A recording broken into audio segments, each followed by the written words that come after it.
Hi అండి. ఎలా ఉన్నారు? ఏం చేస్తున్నారు? Welcome back to our channel smart life Sri. అందరూ కూడా ఆ భగవంతుని దయ వల్ల చాలా చాలా బాగుండాలని మనస్ఫూర్తిగా కోరుకుంటూ నిజంగానే ఆ భగవంతుని కళ్యాణానికైతే బయలుదేరానండి. ఎప్పుడు కూడా ఇంట్లో మనం చేసుకునే డైలీ రొటీన్ బ్లాగ్స్, అలాగే ఇంట్లో క్లీనింగ్ ఇవన్నీ కూడా పెట్టుకుని మన ఛానల్లో అప్పుడప్పుడు ఛానల్లో లాగే మనకి కూడా కొద్దిగా రిలాక్సేషన్ అనేది కావాలి కదండి. రిలాక్సేషన్ అనే కాదు, ఇలా పచ్చిక బయళ్ళను అలాగే ప్రకృతిని అందాలని చూస్తూ ఊరెళ్ళడం కూడా చాలా వరకు చాలామందికి చాలా ఇంట్రెస్ట్గా ఉంటుంది కదండి. అలాంటి ఒక మంచి చక్కటి అవకాశం నాకైతే వచ్చింది. సో దానికి సంబంధించిన విశేషాలు అన్నిటినీ కూడా సరదాగా పంచుకుంటూ మన స్మార్ట్ లైఫ్ శ్రీ ఛానల్లో కొత్తగా ఈ వీడియోని చూస్తున్నట్లయితే మన ఛానల్ని సబ్స్క్రైబ్ చేసుకుని కొత్త వాళ్ళు అందరూ కూడా లైక్ చేసి మన ఛానల్కి ఫ్యామిలీ మెంబర్స్గా మరింత ప్రోత్సహించాలని, మీ అందరినీ కూడా లైక్ ఇవ్వాలని మనస్ఫూర్తిగా అయితే కోరుకుంటూ మార్నింగ్ 7 o'clock అయితే ట్రైన్ బయలుదేరిందండి హైదరాబాద్లో.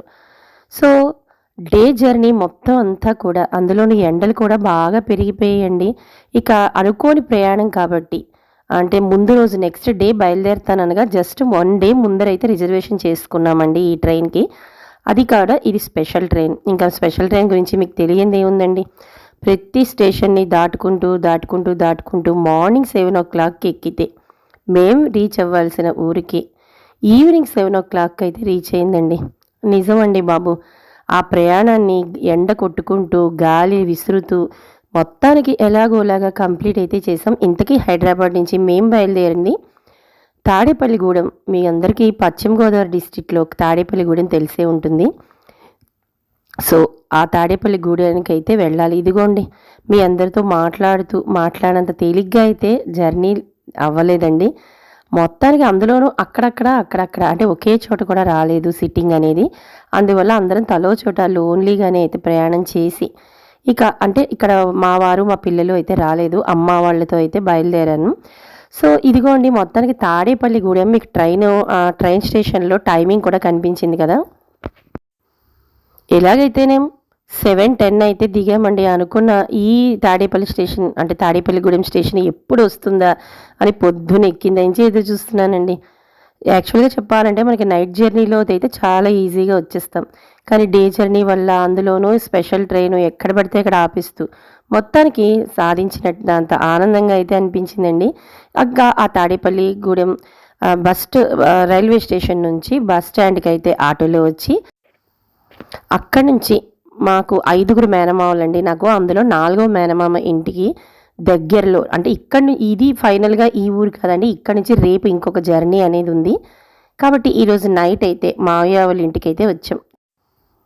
ఇప్పుడు ఇక్కడ ఉంటున్న ఈ ఊరు కూడా పల్లెటూరేనండి ఆల్మోస్ట్. అంటే ఇప్పుడిప్పుడే డెవలప్ అవుతున్న కొన్ని గ్రామాలు, అలాగే కొన్ని ఊర్లు అనేవి ఉంటాయి కదా, వాటిలో కూడా ఇదొకటి.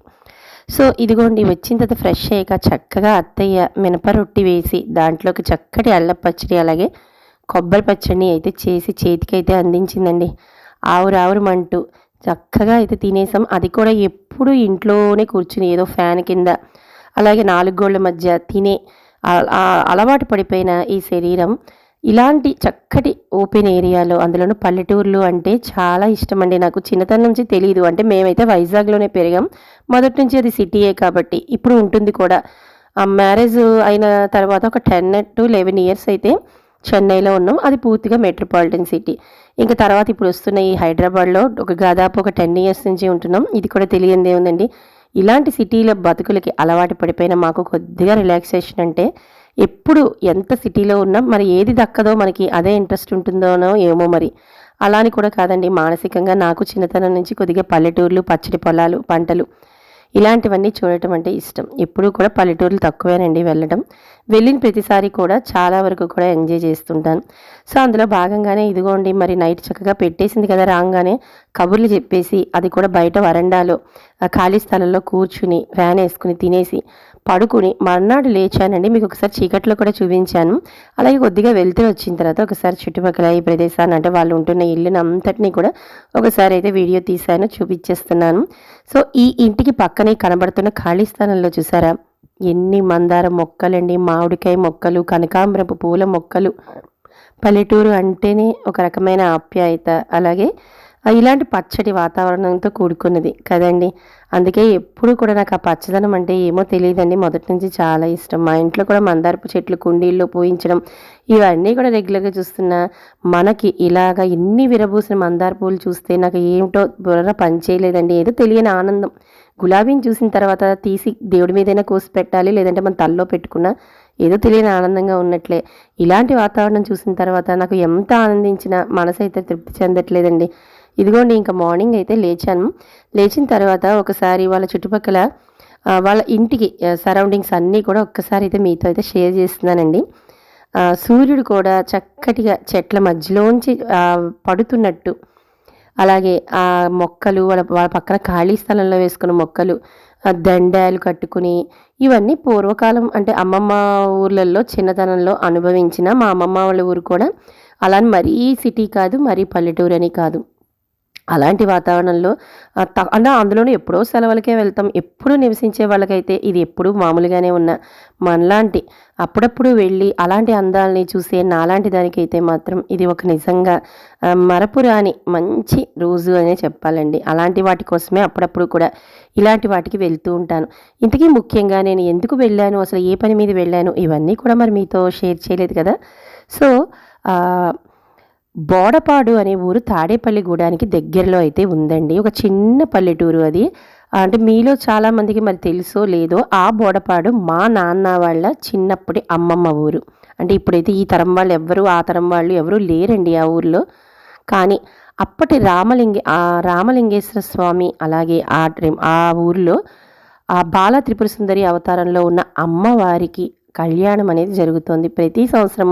అది కూడా ఆ శివలింగం అద్భుతం అనేది కూడా ఏంటి అనేది ఒకసారి మీకు చెప్తాను. అంతకన్నా ముందర మార్నింగ్ లేచి బ్రష్ అయితే చేసుకున్నానండి.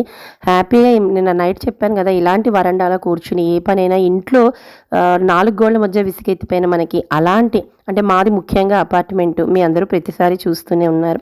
ఇప్పుడు ఆ 4 గోళ్ల మధ్య ఉండే నేను ఒక్కసారిగా చక్కగా ఇలాంటి రిలాక్సేషన్ వచ్చేసరికి అన్నీ కూడా అలా అరుగు మీద కూర్చుని వచ్చేపోయేవన్నీ చక్కగా చూసుకుంటూ మంచిగా ఎంజాయ్ చేస్తూ చక్కటి ఫిల్టర్ కాఫీ అత్తయ్య ఇచ్చింది సూపర్గా.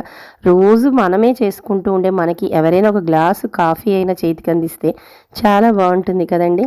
ఇంకా అన్నంత మంచి చక్కటి కాఫీ తాగేసరికి ఇదిగోండి ఎప్పుడు పంపులు, ట్యాపులు, గొట్టాల్లోంచి వాటర్ వచ్చే సిటీ వాళ్ళకి ఇలాంటివి కూడా చాలా అరుదుగా ఆనందంగా అనిపిస్తాయి. వాళ్ళకి ఏంటంటే 7:30 అయ్యేసరికి ఇట్లాగా పైపు అనేది, అంటే వాటర్ అనేది వదులుతూ ఉంటాడు. ఒక గంట గంటన్నరలో మొత్తం అన్ని కుండీలన్నీ కూడా వాటర్ పట్టేసి అంట్లు తోమిన, గదులు చిమ్ముకున్న, అలాగే ముగ్గు పెట్టుకున్న, బట్టలు ఉతుక్కున్నా, లేదా నిల్వ చేసుకోవడానికి స్టోర్ చేసుకోవడానికి నీళ్లు పట్టుకున్నా కూడా ఆ టైంలోనే పట్టుకోవాలి. సో వాళ్ళకి ఇలా హెల్ప్ చేసి మేము వెళ్ళాం కాబట్టి చక్కగా అందరం కలిపి పని చేసుకుని తను పెట్టిన భోజనాన్ని తినేసి చక్కగా తనతో కబుర్లు అన్నీ కూడా అత్తయ్యతో మామయ్యతో అందరితో రిలాక్స్గా గడిపేసి మరలా ఎక్కడికి ప్రయాణం అని చెప్పి అనుకున్నాం కదండి. ఇదిగోండి మరి కళ్యాణం అనేది రేపండి. అందుకనే ఈరోజు కళ్యాణం జరిగే ఊరికి అంటే బోడపాడుకి దగ్గరలో కైకరం అనే ఒక చిన్న పల్లెటూరు ఉందండి. అది కూడా తాడేపల్లిగూడెం నుంచి బస్సు ఎక్కి చేబ్రోలు మించి వెళ్ళాల్సి వస్తుంది. సో అక్కడి సరౌండింగ్స్లో ఎవరైనా ఇప్పుడు నా వీడియోని చూస్తున్న వాళ్ళైతే వాళ్ళకి తొందరగా ఈ ఊర్లు అనేవి తెలుస్తాయి. అలాంటి కైకరానికి అయితే రీచ్ అయ్యాం. ఆ కైకరంలో ఏంటంటే నాకు వరసకు మేనత్త, వరస అంటే మా నాన్నగారికి పిన్ని కూతురు ఆవిడ, ఆ కజిన్ అంటే మాకు అత్తే కదండి. సో వాళ్ళ ఇంటికి అయితే రీచ్ అయ్యామండి. నైట్ అయితే అయిపోయింది. అంటే నైట్ అంటే మరి సాయంకాలం ఒక 5, 6 అయితే అవుతుంది. అక్కడికి రీచ్ అయ్యి నైట్ వాళ్ళ ఇంట్లో ఉండిపోయి మర్నాడు బోడపాడు కళ్యాణానికి అయితే బయలుదేరుతున్నాం. ఇంక ఇక్కడ చూపిస్తున్న ఇది ఆ కైకరన్ ఊరిలో ఉండే ప్రతి చిన్న కుగ్రామం లాంటిదండి. అది ఇప్పుడు వాటికి కొంచెంగా డెవలప్ అవుతున్నాయి తప్ప ఒకప్పుడు కుగ్రామం అనే చెప్పాలి. ఇంకా చూపిస్తున్న ఈ బిల్డింగ్ట అప్పట్లో అంటే వాళ్ళ తరంలో ఒక 50 ఏళ్ళు, ఒక 60 ఏళ్ల క్రితం వాళ్ళకి ఏంటంటే ఇప్పుడు సిటీస్లో 20-25 అంతస్తుల భవంతులు కట్టేస్తున్నారు. కానీ ఈ చూపిస్తున్న ఈ భవనం 5 అంతస్తుల భవనం. ఇదే వాళ్ళ ఊర్లో అప్పట్లో పెద్ద జమీందారులు కట్టించిన భవనం అంటండి. 5 అంతస్తుల భవనం అంటే అప్పట్లో వాళ్ళకి చాలా గొప్ప. ఇప్పుడు ఏంటండి సిటీలో ఇలా చూస్తే పైకి ఆకాశాన్ని అంటుకుంటున్నట్టు ఒక 50 వరకు కూడా వేసేస్తున్నారేమో, ఆశ్చర్యం లేదు.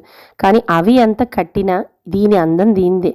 50 అంతస్తుల భవనాన్ని చూసినా ఈ అందము ఇది వస్తుందా అండి? చూసారా ఎంత బాగుందో? నాకైతే అనిపించింది ఏదైనా మంచి పాత సినిమా ఎవరికైనా అంటే ఒక ఇలాంటి పాత భవంతి మీద సినిమా వాళ్ళు ఎవరైనా తీస్తే ఈ భవంతిని చూపిస్తే ఇది మంచిగా ఆడుతుంది ఆ సినిమా అని చూడడానికి కూడా చాలా బాగుంది అనిపించింది. సో ఇంకా అక్కడి నుంచి ఆ ఊర్లోని ప్రతిదీ కూడా మీకు ఒకసారి చూపిస్తాను. ఇంకా ఇక్కడ స్పెషల్ ప్రత్యేకమైన విశేషం ఏంటి అంటే ఈ ఊరిలో దాదాపు చాలా ఏళ్ల క్రితం అంటే ఒక 100 సంవత్సరాల పైబడి క్రితం ఒక ఆవిడ నాగుపాము కింద అంటే ఆవిడ సామాన్య స్త్రీయే నాగుపాము కింద అవతారం ఎత్తి అంటే ఇప్పుడు ఆ స్త్రీ వాళ్ళ అమ్మాయికి 90 ఏళ్ళటండి. ఆవిడ పుట్టపర్తి బాబా గారి సంస్థానంలో ఇప్పటికీ ఉన్నారట. అక్కడ పుట్టపర్తిలో 90 ఏళ్ళు ఆవిడికి. వాళ్ళ అమ్మగారు పాము కింద అయిపోయి వచ్చి ప్రజలకి కనిపించి తను పాముగా మారానని, అలాగే పిల్లలు సంతానము లేని ప్రతి వాళ్ళకి కూడా సంతానం కలిగిస్తారని, ఇలాంటి కొన్ని నమ్మకాలు అనేవి పూర్వకాలం ఉండేవి కదండి. దానికి సంబంధించిన స్టోరీలు అన్నీ కూడా వాళ్ళకి జరిగిన అంటే ఎవరికి వాళ్ళకి ఆ నాగమ్మ యొక్క మొక్కులు తీర్చుకున్న తర్వాత వాళ్ళకి స్వయంగా జరుగుతుంది కదండి ఏదైనా ఒక ఆ మంచిని ఆ ఊళ్ళో వాళ్ళు చాలా వరకు చెప్పారండి. అలాంటి నాగదేవత గుడికి మరి అంత దూరం వెళ్ళిన తర్వాత వెళ్లకుండా ఉంటామా? ఆ నాగమ్మ గుడికి అయితే వెళ్ళాను. దానికి సంబంధించిన విశేషాల కన్నా ముందర ఇప్పుడు ఇక్కడ చూపిస్తున్నది ఈ ఊర్లో సాయిబాబా గారు, మన షిరిడి సాయిబాబా గారి గుడి అనేది ఉంది. ఆ గుడిలోని అర్చకత్వాన్ని ఇప్పుడు నేను చెప్పాను కదా, మాకు మరసకు మేనత్త అవుతారని, అంటే మా నాన్నగారి కజిన్, ఆవిడ హస్బెండ్ ఈ గుడిలో పూజారి అండి.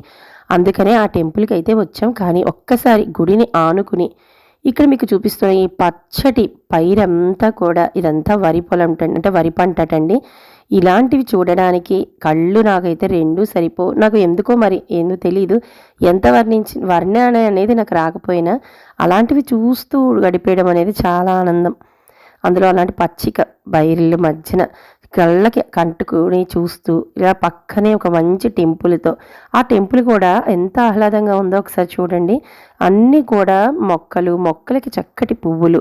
ఇంకొక విశేషం ఏంటి అంటే ఈ గుడిలో బాబా గారు నలుపు రాయితో, అంటే సాధారణంగా మన ఈ ఊరికి ఒక సాయిబాబా గుడి ఉంది అంటే ఇప్పుడు ఆశ్చర్యం లేదు కదండి. కానీ ఏ సాయిబాబా గుడిలో మనం చూసినా మన స్వామివారు చక్కగా తెల్ల పాలరాయితో ఉన్నట్టుగా తెల్లటి విగ్రహం అయితే కనిపిస్తుంది. కానీ ఇక్కడ ఈ ఊరిలో నలుపు చూసారా, మన సాయిబాబా గారికి స్టోన్ కూడా నలుపుగానే ఉంది.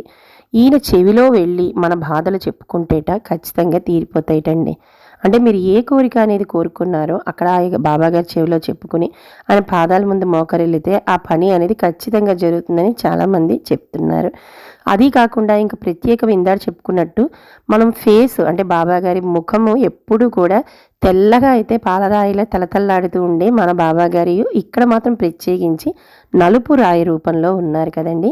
అందుకనే ఇక్కడ చూడడానికి ఇది ప్రత్యేకంగా ఉంది అని చెప్పి నేను వచ్చి దర్శనం చేసుకుంటూ ఆ విశేషాన్ని కూడా మీతో షేర్ చేసేయాలి అనే ఉద్దేశంతోనే ఇప్పుడు ఈ బాబాగారి విగ్రహాన్ని అయితే ఒకసారి మీకు దగ్గరగా చూపించాను. ఇక అలాగే ఇక్కడ కనిపిస్తున్నది ఇదేనండి, స్వయంభూగా అంటే స్వయంగా అమ్మవారు నాగదేవత రూపంలో వెలిసిన ఈ గుడి అనేది దగ్గరికి అయితే వచ్చామండి. ఇది నెక్స్ట్ డే అనమాట. ఆ రోజు నైట్ పడుకునిపోయి వాళ్ళ ఇంట్లో మా అన్నాడు ఇక్కడ కళ్యాణానికి అయితే బయలుదేరే ముందర అమ్మవారిని దర్శించుకుందామని చెప్పి ఇక్కడ వచ్చానండి. ఇది కూడా ప్రాంగణం చాలా పెద్దది. ఇంకా పాము కింద మారిన ఆవిడనైతే మీకు ఫోటో అనేది ఇక్కడ చూపించాను. అలాగే దానికి సంబంధించిన విశేషాలతో కూడిన కథ, అంటే ఏదో ఒక మనకి గుడి కానీ లేదంటే ఏదైనా ఇలాగా దర్శనం చేసుకోవాలనుకున్నప్పుడు ఆ గుడి సంబంధించిన విశేషాలు, అలాగే వాటికి సంబంధించిన కథలు ఇవన్నీ కూడా టెంపుల్కి ముందరైతే పెడతారు కదా. అలా ఆవిడ పాముగా ఎందుకు మారింది, పాముగా మారినప్పుడు ఆవిడ ఆ ఊరి కష్టాలని ఎలా తీర్చింది, వీటికి సంబంధించినవన్నీ కూడా నేను చూపించిన అందులో అయితే వివరించి రాసి అయితే ఉన్నాయండి. సో నాగదేవత విగ్రహాన్ని అలాగే ఆ స్వామివారి దర్శనాన్ని కూడా చేసుకుని కళ్యాణానికి అయితే బయలుదేరాను. సో వీటికి సంబంధించిన విశేషాలతో కూడిన వీడియోని రేపు తప్పకుండా అయితే అప్లోడ్ చేస్తానండి. అంతకన్నా ముందర కొత్తగా చూస్తున్న వాళ్ళు మన ఛానల్ని సబ్స్క్రైబ్ చేసుకుని పక్కనే ఉన్న బెల్ ఐకాన్ని క్లిక్ చేసేయండి. మరి అందరూ కూడా లైక్ చేయాలని కోరుకుంటూ రేపు ఆ ఇంట్రెస్టింగ్ వీడియోతో మరలా మీ ముందరకు వచ్చేస్తాను. అంతవరకు నమస్తే, అందరికీ బాయ్ అండి.